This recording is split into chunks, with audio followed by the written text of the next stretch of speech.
This is the new Nissan Primera, which goes on sale later this month.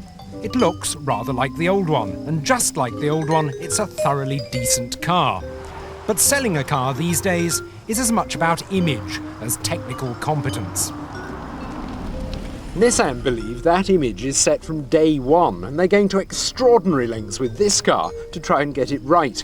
Understandable, since their recent attempts to set the tone have been a disaster. Take the QX. They said it exists, but who can remember it now?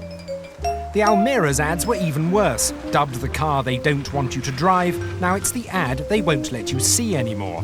Our request to show it again was turned down by an embarrassed Nissan executive. But their rivals have been getting it right. The trendy 406 campaign stung Nissan deeply. It did for Peugeot what bathing with your jeans on did for Levi's. And sure enough, sales of the 406 are up by a third on the old 405. Desperate for a slice of these sales, Nissan have wound their PR machine up to full chat. Fleet managers were spun round race circuits, and for the big push, 25 cars were shipped out 6,000 miles to South Africa. At a lavish press launch, journalists were given the chance to drive on the Cape's fast, traffic-free roads.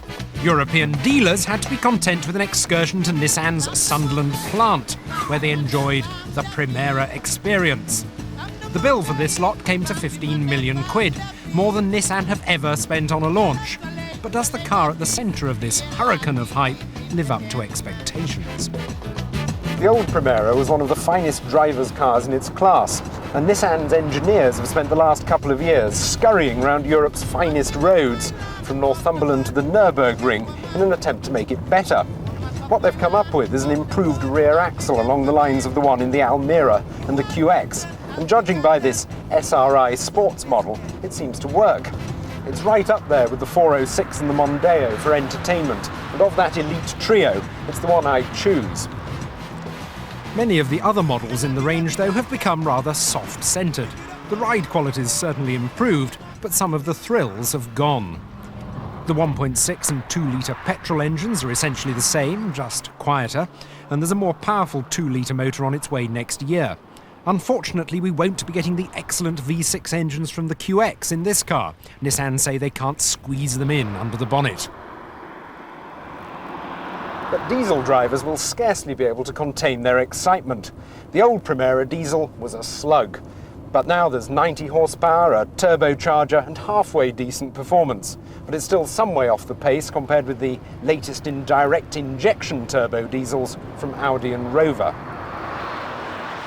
The dash is an improvement too. There are clearer instruments, rotary knobs for the heater, which European tastes prefer, and a radio that will work in no other car, because it's inextricably linked to the immobiliser. Rear passengers gain something of a Primera novelty, legroom, only an extra 35mm, but it makes all the difference.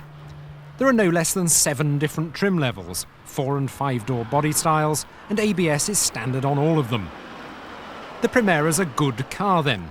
But so was the old one, and that was outsold no less than 6-1 last year by Ford's Mondeo.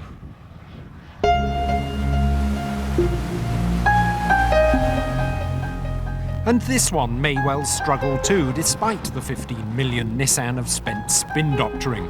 What they really need is a product with a style worth selling.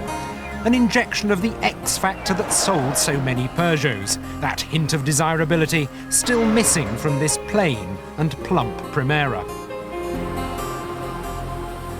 The best way of giving a car a good start in life is to make it look right in the first place.